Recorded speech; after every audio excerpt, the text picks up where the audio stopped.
ನಮಸ್ಕಾರ. ಮೊದಲಿಗೆ ವಿಧಾನಸಭೆ ಕಲಾಪ ಆರಂಭವಾಗುತ್ತಿದ್ದಂತೆ ವಿರೋಧ ಪಕ್ಷದ ನಾಯಕ ಆರ್ ಅಶೋಕ ನಿನ್ನೆ ವಿರೋಧ ಪಕ್ಷಗಳ ಗೈರು ಹಾಜರಿಯಲ್ಲಿ ಕೆಲವು ವಿಧೇಯಕಗಳನ್ನು ಅಂಗೀಕರಿಸಲಾಗಿದೆ. ಸದನದಲ್ಲಿ ಬೆರಳೆಣಿಕೆಯಷ್ಟು ಶಾಸಕರು ಮಾತ್ರ ಇದ್ದರು. ಇದು ಪ್ರಜಾಪ್ರಭುತ್ವದ ಒಳ್ಳೆಯ ಬೆಳವಣಿಗೆ ಅಲ್ಲ. ನಮ್ಮ ಪಕ್ಷದ ಸಭೆ ಇದೆ ಎಂದು ಮಾಹಿತಿ ನೀಡಿದಾಗ ಸಂಜೆ 5 ಗಂಟೆಗೆ ಕಲಾಪ ಮುಗಿಸುತ್ತೇನೆ ಎಂದು ಸಭಾಧ್ಯಕ್ಷರೇ ಭರವಸೆ ನೀಡಿದ್ದರು. ಆದರೆ ನಮ್ಮ ಗೈರು ಹಾಜರಿಯಲ್ಲಿ ಕಲಾಪಗಳು ನಡೆದಿದೆ. ಸಭಾಧ್ಯಕ್ಷರು ಕೊಟ್ಟ ಮಾತು ತಪ್ಪಿದ್ದಾರೆ. ಮುಂದೆ ಹಲವಾರು ಸಂಧಾನ ಸಭೆಗಳು ನಡೆಯಬೇಕಿದೆ. ಆ ವೇಳೆ ಸಭಾಧ್ಯಕ್ಷರ ಕೊಟ್ಟ ಮಾತು ಉಳಿಸಿಕೊಳ್ಳುತ್ತಾರೆಯೇ ಎಂಬ ಪ್ರಶ್ನೆ ಕಾಡುತ್ತಿದೆ ಎಂದು ನಯವಾಗಿಯೇ ಆಕ್ಷೇಪ ವ್ಯಕ್ತಪಡಿಸಿದರು. ಬಿಜೆಪಿ ಶಾಸಕ ವಿ. ಸುನೀಲ್ ಕುಮಾರ್ ಕಾರ್ಯಕಲಾಪ ಪಟ್ಟಿಯನ್ನು ಪೂರ್ಣಗೊಳಿಸಬೇಕು ಎಂಬ ಧಾವಂತದಲ್ಲಿ ವಿರೋಧ ಪಕ್ಷಗಳ ಅನುಪಸ್ಥಿತಿಯಲ್ಲಿ ಕಲಾಪ ನಡೆಸುವುದು ಪ್ರಜಾಪ್ರಭುತ್ವಕ್ಕೆ ಒಳ್ಳೆಯದಲ್ಲ ಎಂದರು. ಬಿಜೆಪಿಯ ಬಸನಗೌಡ ಪಾಟೀಲ್ ಯತ್ನಾಳ್, ಆಡಳಿತ ಪಕ್ಷಕ್ಕೆ ಬಹುಮತ ಇದೆ, ವಿಧೇಯಕಗಳನ್ನು ಅಂಗೀಕರಿಸಿಕೊಳ್ಳಬಹುದಿತ್ತು. ನಾವು ಕೂಡ ಅಗತ್ಯ ಸಹಕಾರ ನೀಡುತ್ತಿದ್ದೇವೆ. ಆದರೆ ನಿನ್ನೆ ವಿರೋಧ ಪಕ್ಷದ ಸದಸ್ಯರು ಇಲ್ಲದ ವೇಳೆ ಪ್ರಧಾನಿಯವರ ಹೆಸರು ಪ್ರಸ್ತಾಪಿಸಿ ರಾಜ್ಯಕ್ಕೆ ಯಾವುದೇ ಕೊಡುಗೆ ಕೊಟ್ಟಿಲ್ಲ ಎಂದು ಟೀಕೆ ಮಾಡಲಾಗಿದೆ. ಎಲ್ಲದಕ್ಕೂ ಪ್ರಧಾನಿಯವರನ್ನೇ ಗುರಿಯಾಗಿಸಿ ಮಾತನಾಡಲಾಗುತ್ತದೆ. ರಾಜ್ಯದಲ್ಲಿನ ಜೋಡೆತ್ತುಗಳ ಬಗ್ಗೆ ಯಾರೂ ಮಾತನಾಡುತ್ತಿಲ್ಲ ಎಂದರು. ಸಭಾಧ್ಯಕ್ಷರು ಮತ್ತೊಮ್ಮೆ ಸ್ಪಷ್ಟನೆ ನೀಡಿ, ವಿರೋಧ ಪಕ್ಷದ ಶಾಸಕರನ್ನು ನಿರ್ಲಕ್ಷಿಸುವುದು ನಮ್ಮ ಉದ್ದೇಶವಲ್ಲ ಎಂದರು. ನಂತರ ಸಭಾಧ್ಯಕ್ಷರು ಪ್ರಶ್ನೋತ್ತರವನ್ನು ಕೈಗೆತ್ತಿಕೊಂಡರು. ದೇವದುರ್ಗ ಕ್ಷೇತ್ರದ ಶಾಸಕಿ ಕರೆಮ್ಮ ದೇವದುರ್ಗ ಕ್ಷೇತ್ರಕ್ಕೆ ತಾಯಿ ಮಗು ಆಸ್ಪತ್ರೆ ಮಂಜೂರು ಮಾಡಬೇಕು ಎಂದು ಮನವಿ ಮಾಡಿದರು. ಆರೋಗ್ಯ ಮತ್ತು ಕುಟುಂಬ ಕಲ್ಯಾಣ ಸಚಿವ ದಿನೇಶ್ ಗುಂಡೂರಾವ್, ಮುಂದಿನ ವರ್ಷ ತಾಯಿ ಮಗುವಿನ ಆಸ್ಪತ್ರೆ ಮಂಜೂರು ಮಾಡಲಾಗುತ್ತದೆ. ದೇವದುರ್ಗದ ಆಸ್ಪತ್ರೆಯನ್ನು ಸಮುದಾಯ ಆರೋಗ್ಯ ಕೇಂದ್ರವನ್ನಾಗಿ ಸ್ಥಾಪನೆಗೂ ಕ್ರಮ ಕೈಗೊಳ್ಳಲಾಗುವುದು ಎಂದರು. ಶಾಸಕ ಟಿಡಿ ರಾಜೇಗೌಡ ಆನೆ ಸೇರಿದಂತೆ ವನ್ಯಪ್ರಾಣಿಗಳ ಸಂಘರ್ಷ ಕುರಿತು ಮಾಹಿತಿ ನೀಡಿದರು. ಆರಗ ಜ್ಞಾನೇಂದ್ರ ಮಧ್ಯಪ್ರವೇಶಿಸಿ, ರೈತರು ಕಷ್ಟಪಟ್ಟು ಬೆಳೆದ ಬೆಳೆಗಳನ್ನು ಆನೆಗಳು 1 ಗಂಟೆಯಲ್ಲೇ ನಾಶ ಮಾಡುತ್ತಿವೆ ಎಂದರು. ಶಾಸಕ ಎಚ್.ಡಿ. ತಮ್ಮಯ್ಯ, ಹರೀಶ್ ಪೂಂಜ್ಯ, ಭಾಗೀರಥಿ ಮೂರಳ್ಳ ಸೇರಿದಂತೆ ಹಲವು ಶಾಸಕರು ವನ್ಯಜೀವಿಗಳ ಸಂಘರ್ಷ ಕುರಿತು ಆತಂಕ ವ್ಯಕ್ತಪಡಿಸಿದರು. ಇದಕ್ಕೆ ಉತ್ತರಿಸಿದ ಅರಣ್ಯ ಸಚಿವ ಈಶ್ವರ ಖಂಡ್ರೆ, ಆನೆ ಮಾನವ ಸಂಘರ್ಷ ದಿನೇ ದಿನೇ ಹೆಚ್ಚುತ್ತಿದೆ. ಬಳಸಿದ ರೈಲ್ವೆ ಹಳಿಗಳನ್ನು ಉಪಯೋಗಿಸಿಕೊಂಡು ಬ್ಯಾರಿಕೇಡ್ ನಿರ್ಮಿಸುವುದರಿಂದ ಸಮಸ್ಯೆ ಬಗೆಹರಿಸಬಹುದು. ರಾಜ್ಯಾದ್ಯಂತ 6,395 ಆನೆಗಳಿವೆ. ಅವು ಜನವಸತಿ ಪ್ರದೇಶಗಳಿಗೆ ನುಗ್ಗದಂತೆ ತಡೆಯಲು 200 ಕೋಟಿ ರೂಪಾಯಿ ವೆಚ್ಚದಲ್ಲಿ 120 ಕಿಲೋಮೀಟರ್ ಬ್ಯಾರಿಕೇಡ್ ಅನ್ನು ರಾಜ್ಯಾದ್ಯಂತ ನಿರ್ಮಿಸಲಾಗುತ್ತಿದೆ. ಈಗಾಗಲೇ 7 ವಿಶೇಷ ಕಾರ್ಯಪಡೆಗಳು ಕೆಲಸ ನಿರ್ವಹಿಸುತ್ತಿವೆ. ಅಗತ್ಯವಾದರೆ ಮತ್ತಷ್ಟು ಹೆಚ್ಚುವರಿ ಕಾರ್ಯಪಡೆಯನ್ನು ರಚಿಸಲಾಗುವುದು ಎಂದು ತಿಳಿಸಿದರು. ಬೆಳ್ತಂಗಡಿ ಕ್ಷೇತ್ರದ ಶಾಸಕ ಹರೀಶ್ ಪೂಂಜಾ ಪ್ರಶ್ನೆ ಕೇಳಿ, ಅರಣ್ಯದ ಗಡಿಯಾಚೆಗೆ ಇರುವ ರೈತರ ಜಮೀನಿಗೆ ಸಾಗುವಳಿ ಚೀಟಿ ಪಡೆದುಕೊಳ್ಳಲು ಅರಣ್ಯ ಇಲಾಖೆಯ ನಿರಪೇಕ್ಷಣಾ ಪತ್ರ ಅಗತ್ಯವಿದೆ. ಆದರೆ ಇದು ಸುಲಭವಾಗಿ ದೊರೆಯದೆ ತೊಂದರೆಯಾಗುತ್ತಿದೆ. ನಕ್ಷೆ ಇಲ್ಲದ ಜಮೀನುಗಳನ್ನು ಜಂಟಿ ಸರ್ವೆ ಮಾಡಿಸಿ ರೈತರಿಗೆ ಸಾಗುವಳಿ ಚೀಟಿ ನೀಡಲು ಕ್ರಮ ಕೈಗೊಳ್ಳಬೇಕು ಎಂದು ಆಗ್ರಹಿಸಿದರು.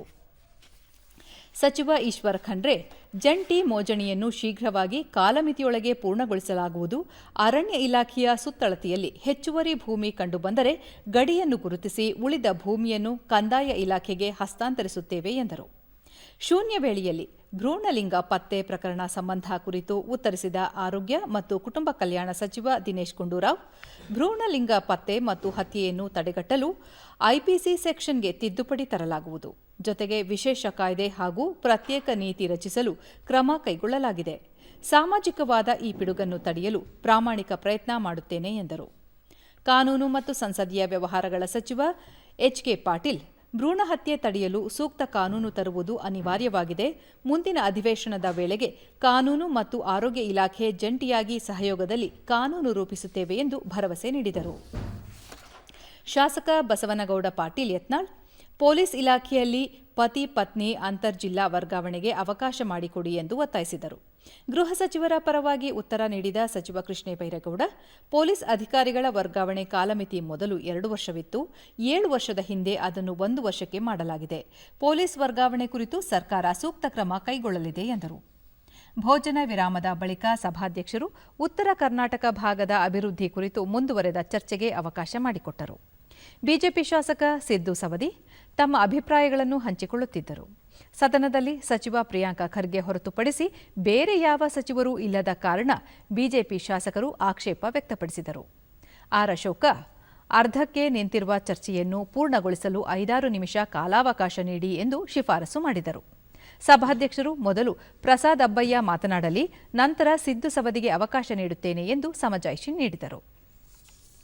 ನಂತರ ಪ್ರಸಾದ್ ಅಬ್ಬಯ್ಯ, ಉತ್ತರ ಕರ್ನಾಟಕ ಭಾಗದ ಅಭಿವೃದ್ಧಿ ಹಿಂದುಳಿಯಲು ರಾಜಕೀಯ ಇಚ್ಛಾಶಕ್ತಿಯ ಕೊರತೆ ಇದೆ. ಶಿಕ್ಷಣ ಶ್ರೀಮಂತರ ಸ್ವತ್ತು ಎಂಬಂತಾಗುತ್ತಿದೆ. ಆರೋಗ್ಯ ಸೌಲಭ್ಯಗಳು ಕಡಿಮೆ ಇವೆ. ಹುಬ್ಬಳ್ಳಿ ಧಾರವಾಡದ ಕಿಮ್ಸ್ ಆಸ್ಪತ್ರೆ ಅಭಿವೃದ್ಧಿಗೆ 100 ಕೋಟಿ ವಿಶೇಷ ಅನುದಾನ ನೀಡಬೇಕು ಎಂದು ಒತ್ತಾಯಿಸಿದರು. ಬಳಿಕ ಸಿದ್ದು ಸವದಿ, ಹಿಂದಿನ ಸರ್ಕಾರ ಮಂಜೂರು ಮಾಡಿ ಪ್ರಗತಿಯಲ್ಲಿರುವ ಕಾಮಗಾರಿಗಳನ್ನು ಪೂರ್ಣಗೊಳಿಸಲು ಹಣ ನೀಡಿ ಗುತ್ತಿಗೆದಾರರು ಕಾಮಗಾರಿಗಳನ್ನು ನಿರ್ವಹಣೆ ಮಾಡಲು ಸಾಲ ಮಾಡಿಕೊಂಡಿದ್ದಾರೆ ಎಂದರು. ಈ ಸಂದರ್ಭದಲ್ಲಿ ಮಧ್ಯಪ್ರವೇಶಿಸಿದ ಸಚಿವ ಪ್ರಿಯಾಂಕ ಖರ್ಗೆ, ಹಿಂದೆ ಆರ್ಥಿಕ ಶಿಸ್ತು ಪಾಲನೆ ಮಾಡಿಲ್ಲ. ಮುಖ್ಯಮಂತ್ರಿಯವರ ವಿವೇಚನಾ ಖೋಟಾದಲ್ಲಿ ಕಾಮಗಾರಿ ಮಂಜೂರಾಗಿದೆ. ಸಾಲ ಮಾಡಿ ಅವರು ತುಪ್ಪ ತಿಂದಿದ್ದರು, ಅದಕ್ಕೆ ನಾವು ಬಡ್ಡಿ ಕಟ್ಟುತ್ತಿದ್ದೇವೆ ಎಂದರು. ನಂತರ ಉತ್ತರ ಕರ್ನಾಟಕ ಭಾಗದ ಸಮಸ್ಯೆಗಳ ಕುರಿತು ಚರ್ಚೆ ಮುಂದುವರಿಯಿತು. ಇನ್ನು ವಿಧಾನ ಪರಿಷತ್. ಬೆಳಗಾವಿಯ ಚಳಿಗಾಲದ ಮುಂದುವರೆದ ಅಧಿವೇಶನದಲ್ಲಿ ಗುರುವಾರ ಎಂದಿನಂತೆ ಪ್ರಶ್ನೋತ್ತರ ಕಲಾಪ, ಕರ್ನಾಟಕ ಧನ ವಿನಿಯೋಗ ವಿಧೇಯಕ, ಬೃಹತ್ ಬೆಂಗಳೂರು ಮಹಾನಗರ ಪಾಲಿಕೆ ಮತ್ತು ಕೆಲವು ಇತರ ಕಾನೂನು ತಿದ್ದುಪಡಿ ವಿಧೇಯಕಕ್ಕೆ ಅಂಗೀಕಾರ ಲಿಖಿತ ಮೂಲಕ ಉತ್ತರಿಸುವ ಪ್ರಶ್ನೆಗಳು ಶೂನ್ಯ ವೇಳೆ ಜರುಗಿದವು. ನಿಗದಿತ ಸಮಯಕ್ಕೆ ಸರಿಯಾಗಿ ದಿನದ ಕಲಾಪವನ್ನು ಸಭಾಪತಿ ಬಸವರಾಜ ಹೊರಟ್ಟಿಯವರು ಪ್ರಾರಂಭಿಸಿದರು. ಪ್ರಶ್ನೋತ್ತರ ಕಲಾಪದಲ್ಲಿ ಸದಸ್ಯರು ಪ್ರಶ್ನೆಗಳನ್ನು ಕೇಳಿದಾಗ ಸಂಬಂಧಪಟ್ಟ ಸಚಿವರು ಉತ್ತರ ನೀಡಿದರು. ಪ್ರತಿಪಕ್ಷ ಸದಸ್ಯರ ವಿರೋಧದ ನಡುವೆಯೂ ವಿಧಾನಸಭೆಯಲ್ಲಿ ಅಂಗೀಕೃತವಾಗಿದ್ದ 2023-24ನೇ ಸಾಲಿನ ಪೂರಕ ಅಂದಾಜುಗಳ ಧನ ವಿನಿಯೋಗ ವಿಧೇಯಕವನ್ನು ಮೇಲ್ಮನೆಯಲ್ಲಿ ಅಂಗೀಕರಿಸಲಾಯಿತು. ಬೆಂಗಳೂರಿನ ರಸ್ತೆ ಹಾಗೂ ಚರಂಡಿಗಳನ್ನು ಅಭಿವೃದ್ಧಿಪಡಿಸಲು ವೈಟ್ ಟ್ಯಾಪಿಂಗ್ಗೆ ಆದ್ಯತೆ ನೀಡಲಾಗುತ್ತಿದ್ದು, ಈ ಬಗ್ಗೆ ಸದ್ಯದಲ್ಲೇ ಬೆಂಗಳೂರಿನ ಶಾಸಕರ ಸಭೆ ನಡೆಸಲಾಗುವುದು ಎಂದು ಉಪಮುಖ್ಯಮಂತ್ರಿ ಡಿಕೆ ಶಿವಕುಮಾರ್ ಅವರು ತಿಳಿಸಿದರು. ವಿಧಾನ ಪರಿಷತ್ ಪ್ರಶ್ನೋತ್ತರ ಕಲಾಪದಲ್ಲಿ ಸದಸ್ಯರಾದ ಎಚ್ಎಸ್ ಗೋಪಿನಾಥ್ ಅವರ ಪ್ರಶ್ನೆಗೆ ಅವರು ಉತ್ತರಿಸಿದರು. ಬೆಂಗಳೂರಿನ ಸ್ವಚ್ಛತೆ, ಮೂಲಭೂತ ಸೌಕರ್ಯ ಅಭಿವೃದ್ಧಿ, ಅಪರಾಧ ತಡೆ ಹಾಗೂ ಜಾಗತಿಕ ಮಟ್ಟದಲ್ಲಿ ಬೆಂಗಳೂರಿನ ಘನತೆ ಉಳಿಸಲು ಕೈಗೊಂಡಿರುವ ಕ್ರಮಗಳ ಬಗ್ಗೆ ಭಾರತಿ ಶೆಟ್ಟಿ ಅವರು ಕೇಳಿದ ಪ್ರಶ್ನೆಗೆ ಉಪಮುಖ್ಯಮಂತ್ರಿ ಶಿವಕುಮಾರ್, ಸ್ವಚ್ಛತೆ ವಿಚಾರದಲ್ಲಿ ಮಂಗಳೂರು, ಬೆಳಗಾವಿ ಬೆಂಗಳೂರಿಗಿಂತ ಉತ್ತಮವಾಗಿದೆ. ಜಯನಗರ, ಚಾಮರಾಜಪೇಟೆ, ಮಲ್ಲೇಶ್ವರ ಪ್ರದೇಶಗಳ ಹೊರತಾಗಿ ಬೆಂಗಳೂರು ಯೋಜಿತ ನಗರವಲ್ಲ. ನಾನು ಹಿಂದೆ ನಗರಾಭಿವೃದ್ಧಿ ಸಚಿವನಾಗಿದ್ದಾಗ ಬೆಂಗಳೂರಿನ ಜನಸಂಖ್ಯೆ 60 ಲಕ್ಷ ಇತ್ತು. ಈಗ 1.40 ಕೋಟಿಯಾಗಿದೆ.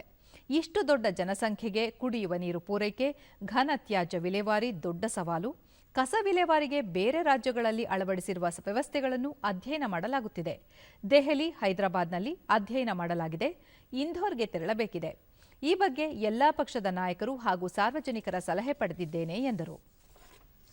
ಬಿಜೆಪಿ ಸದಸ್ಯ ಮುನಿರಾಜುಗೌಡ ಪ್ರಶ್ನೆಗೆ ಉತ್ತರಿಸಿದ್ದ ಗೃಹ ಸಚಿವ ಜಿ ಪರಮೇಶ್ವರ್ ಅವರು, ಬೆಂಗಳೂರು ಸೇರಿದಂತೆ ರಾಜ್ಯವ್ಯಾಪಿ ಎಲ್ಲಿಯೂ ಕಾನೂನು ಸುವ್ಯವಸ್ಥೆ ಹದಗೆಟ್ಟಿಲ್ಲ. ಇತ್ತೀಚೆಗೆ ನಡೆದ 57 ಕೊಲೆ ಪ್ರಕರಣಗಳ ಪೈಕಿ 56 ಪ್ರಕರಣಗಳಲ್ಲಿ ಪ್ರಮುಖ ಆರೋಪಿಗಳನ್ನು ಬಂಧಿಸಿ ವಿಚಾರಣೆಗೊಳಪಡಿಸಲಾಗಿದೆ ಎಂದು ಹೇಳಿದರು. ರಾಜ್ಯ ಸರ್ಕಾರಿ ನೌಕರರಿಗೆ ಇರುವ ಸೌಲಭ್ಯಗಳಲ್ಲಿ ಒಂದಾದ ಜ್ಯೋತಿ ಸಂಜೀವಿನಿ ಯೋಜನೆ ಅನುದಾನಿತ ನೌಕರರಿಗೂ ವಿಸ್ತರಣೆ ಮಾಡುವ ಸಂಬಂಧ ಪರಿಶೀಲನೆ ನಡೆಸಲಾಗುವುದು ಎಂದು ಮುಖ್ಯಮಂತ್ರಿ ಸಿದ್ದರಾಮಯ್ಯ ಹೇಳಿದ್ದಾರೆ. ಬಿಜೆಪಿ ಸದಸ್ಯೆ ಹೇಮಲತಾ ನಾಯಕ ಪ್ರಶ್ನೆಗೆ ಉತ್ತರಿಸಿದ ಅವರು, ಜ್ಯೋತಿ ಸಂಜೀವಿನಿ ಯೋಜನೆ ಅನುದಾನಿತ ನೌಕರರಿಗೆ ಇಲ್ಲ. ಆದರೂ ಆರ್ಥಿಕ ಅನುಗುಣವಾಗಿ ಲೆಕ್ಕಾಚಾರ ಹಾಕಿ ಅವರನ್ನು ಇದರ ವ್ಯಾಪ್ತಿಗೆ ಒಳಪಡಿಸಲಾಗುವುದು ಎಂದು ಹೇಳಿದರು. ರಾಜ್ಯ ಸರ್ಕಾರವು ಸರ್ಕಾರಿ ನೌಕರರು ಮತ್ತು ಅವರ ಕುಟುಂಬದ ಅವಲಂಬಿತ ಸದಸ್ಯರುಗಳಿಗೆ ನಿರ್ದಿಷ್ಟವಾಗಿ ಗುರುತಿಸಲಾಗಿರುವ 7 ಮಾರಣಾಂತಿಕ ಕಾಯಿಲೆಗಳಾದ ಹೃದ್ರೋಗ, ಕ್ಯಾನ್ಸರ್, ನರರೋಗ, ಮೂತ್ರಪಿಂಡ ಚಿಕಿತ್ಸೆಗಳು, ನವಜಾತ ಶಿಶು ಹಾಗೂ ಚಿಕ್ಕ ಮಕ್ಕಳ ಕಾಯಿಲೆ, ಸುಟ್ಟಗಾಯ ಮತ್ತು ಅಪರಾಧಗಳಿಗೆ ಸಂಬಂಧಿಸಿದಂತೆ ಸುವರ್ಣ ಆರೋಗ್ಯ ಸುರಕ್ಷಾ ಟ್ರಸ್ಟ್ನ ವತಿಯಿಂದ ಆಸ್ಪತ್ರೆಗಳೊಂದಿಗೆ ಒಡಂಬಡಿಕೆ ಮಾಡಿಕೊಂಡು ನಗದು ರಹಿತವಾಗಿ ವೈದ್ಯಕೀಯ ಚಿಕಿತ್ಸೆಗಳನ್ನು ಒದಗಿಸಲು ಸಂಜೀವಿನಿ ಯೋಜನೆಯನ್ನು 2015ರಿಂದ ಜಾರಿಗೊಳಿಸಿತ್ತು ಎಂದರು. ಬೆಂಗಳೂರು ಅಭಿವೃದ್ಧಿ ಪ್ರಾಧಿಕಾರ ಬಿಡಿಎದಲ್ಲಿರುವ ಆಸ್ತಿಗಳ ರಕ್ಷಣೆಗಾಗಿ ಪ್ರತ್ಯೇಕ ಕೋಶವನ್ನು ತೆರೆಯಲು ತೀರ್ಮಾನಿಸಲಾಗಿದೆ ಎಂದು ಬೆಂಗಳೂರು ಉಸ್ತುವಾರಿ ಸಚಿವರೂ ಆಗಿರುವ ಉಪಮುಖ್ಯಮಂತ್ರಿ ಡಿಕೆ ಶಿವಕುಮಾರ್ ಹೇಳಿದರು. ಸದಸ್ಯ ಮರಿತಿಬ್ಬೇಗೌಡ ಅವರ ಪ್ರಶ್ನೆಗೆ ಉತ್ತರಿಸಿದ ಶಿವಕುಮಾರ್, ಬಿಡಿಎ ವ್ಯಾಪ್ತಿಯಲ್ಲಿ ಸಾವಿರಾರು ಕೋಟಿ ಬೆಲೆ ಬಾಳುವ ಸ್ವತ್ತುಗಳಿವೆ. ಇವುಗಳನ್ನು ರಕ್ಷಣೆ ಮಾಡಿಕೊಳ್ಳುವುದು ನಮಗೆ ಸವಾಲೇ ಸರಿ. ಹೀಗಾಗಿ ಪ್ರತ್ಯೇಕ ಕೋಶ ತೆರೆಯುವ ಚಿಂತನೆ ಇದೆ ಎಂದರು.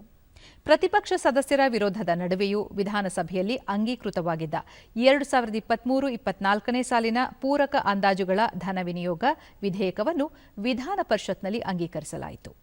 ಹಣಕಾಸು ಖಾತೆಯನ್ನು ಹೊಂದಿರುವ ಮುಖ್ಯಮಂತ್ರಿ ಸಿದ್ದರಾಮಯ್ಯ ಅವರು ವಿಧೇಯಕವನ್ನು ಮಂಡಿಸಿ ಸುದೀರ್ಘವಾಗಿ ವಿವರಣೆ ನೀಡಿದರು. ಆದರೆ ಪ್ರತಿಪಕ್ಷವಾದ ಬಿಜೆಪಿ ಸದಸ್ಯರು ತೀವ್ರ ಆಕ್ಷೇಪ ವ್ಯಕ್ತಪಡಿಸಿದರು. ರಾಜ್ಯ ಸರ್ಕಾರ ತನ್ನ ಪಂಚಖಾತ್ರಿ ಯೋಜನೆಗಳಿಗೆ ದಲಿತ ಸಮುದಾಯಕ್ಕೆ ಮೀಸಲಿಟ್ಟ ಅನುದಾನ ಬಳಸಿಕೊಂಡಿದೆ ಎಂದು ಆಕ್ರೋಶ ವ್ಯಕ್ತಪಡಿಸಿದರು. ಈ ಸಂಬಂಧ ಕಾಯ್ದೆಯಲ್ಲಿರುವ ಸೆಕ್ಷನ್ 7 ತೆಗೆದುಹಾಕಿಲ್ಲ ಎಂಬುದು ಸತ್ಯಕ್ಕೆ ದೂರವಾದುದು. ಯೋಜನೆಗಳಿಗೆ 11,000 ಕೋಟಿ ರೂಪಾಯಿ ಹಣವನ್ನು ತೆಗೆದಿಡಲಾಗಿದೆ. ಇದು ದಲಿತರಿಗೆ ಮಾಡಿದ ಅನ್ಯಾಯವೆಂದು ಬಿಜೆಪಿಯ ಸದಸ್ಯರಾದ ಕೋಟಾ ಶ್ರೀನಿವಾಸ ಪೂಜಾರಿ, ವೈಎ ನಾರಾಯಣಸ್ವಾಮಿ, ಛಲವಾದಿ ನಾರಾಯಣಸ್ವಾಮಿ, ಎನ್ ರವಿಕುಮಾರ್ ಮೊದಲಾದವರು ಕಿಡಿಕಾರಿದರು. ಇದಕ್ಕೆ ಪ್ರತಿಕ್ರಿಯಿಸಿದ ಮುಖ್ಯಮಂತ್ರಿ ಸಿದ್ದರಾಮಯ್ಯ, ನಾವು ನಮ್ಮ ಪಂಚ ಗ್ಯಾರಂಟಿ ಯೋಜನೆಗಳಿಗೆ ಈ ಹಣವನ್ನು ಬಳಸಿಲ್ಲ. ಪಂಚಖಾತ್ರಿ ಯೋಜನೆಗಳಿಗೆ ಬಜೆಟ್ನಲ್ಲಿ 38,000 ಕೋಟಿ ರೂಪಾಯಿ ಒದಗಿಸಲಾಗಿದೆ ಎಂದರು. ಭೋಜನ ವಿರಾಮ ನಂತರ ಬಿಬಿಎಂಪಿ ಮತ್ತು ಇತರೆ ಕಾನೂನು ತಿದ್ದುಪಡಿ ವಿಧೇಯಕಕ್ಕೆ ಮೇಲ್ಮನೆಯಲ್ಲೂ ಅನುಮೋದನೆ ದೊರೆಯಿತು. ವಿಧಾನಸಭೆಯಲ್ಲಿ ಅಂಗೀಕಾರವಾಗಿದ್ದ ಬಿಬಿಎಂಪಿ ಮತ್ತು ಇತರೆ ಕಾನೂನು ತಿದ್ದುಪಡಿ ವಿಧೇಯಕವನ್ನು ಡಿಕೆ ಶಿವಕುಮಾರ್ ಮೇಲ್ಮನೆಯಲ್ಲಿ ಮಂಡಿಸಿದರು.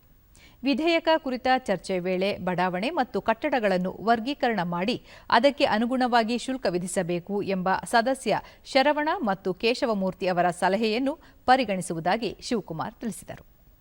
ಇಲ್ಲಿಗೆ ಇಂದಿನ ವಿಧಾನಮಂಡಲದ ಕಾರ್ಯಕಲಾಪಗಳ ಸಮೀಕ್ಷೆ ಮುಕ್ತಾಯವಾಯಿತು. ನಮಸ್ಕಾರ.